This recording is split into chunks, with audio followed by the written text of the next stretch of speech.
ताज़ा तरीन वीडियोस के लिए चैनल को सब्सक्राइब करके बेल आइकन और ऑल नोटिफिकेशन पर क्लिक करें ताकि आपको मिले हर अपडेट सबसे पहले।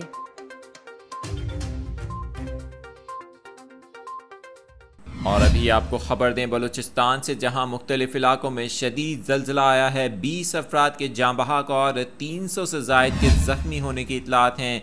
बलूचिस्तान के मुख्तलिफ इलाकों कोयटा, सिब्बी, हरनाई, पशीन, किला सैफुल्ला, चमन, ज़ियारत और ज़ोब समेत कई इलाकों में शदीद ज़ल्ज़ले के झटके रात 3 बजे महसूस किए गए, जबकि ज़ल्ज़ले की शिद्दत 5.9 रिकॉर्ड की गई है। PDMA का कहना है कि ज़ल्ज़ले से 20 अफराद के जाँ बहक जबकि 300 से ज़ायद के ज़ख्मी होने की इतलात हैं। मकानात की छतें गिरने और मुख्तलिफ वाक़यात में कई अफराद ज़ख्मी हुए हैं। ज़ल्ज़ला पैमा मरकज़ के मुताबिक ज़ल्ज़ले का मरकज़ हरनाई के करीब था, जबकि इसकी ज़ेर ज़मीन गहराई 15 किलोमीटर थी। आपको बताएं कि डिप्टी कमिश्नर हरनाई का कहना है कि हरनाई में कई मकानात को नुकसान पहुँचा है, जबकि मलबे तले इस वक्त कई अफराद दबे होने की भी इतलात मिल रही हैं।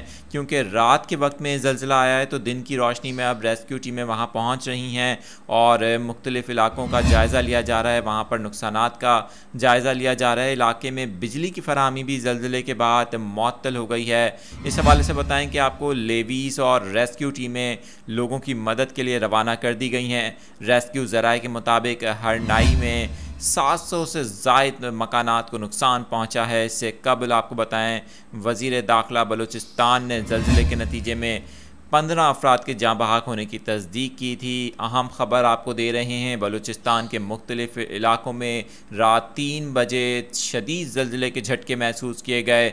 20 अफराद के जाँ बहक और 300 से ज़ायद के ज़ख्मी होने की इतलात हैं। इस हवाले से हम आपको मुसलसल अपडेट करते रहेंगे। अब से कुछ ही देर में हम अपने लाइव सेशन में आपको मज़ीद अपडेट्स भी देंगे। दिन की रोशनी में ज़ाहिर है रेस्क्यू टीमें वहाँ पहुँच रही हैं और जायज़ा लिया जाएगा कि मुख्तलिफ़ इलाकों का वहाँ पर जो नुकसानात हुए हैं, इसके साथ साथ जो लोग फंसे हुए हैं उन्हें निकालने की कोशिशें भी की जाएंगी।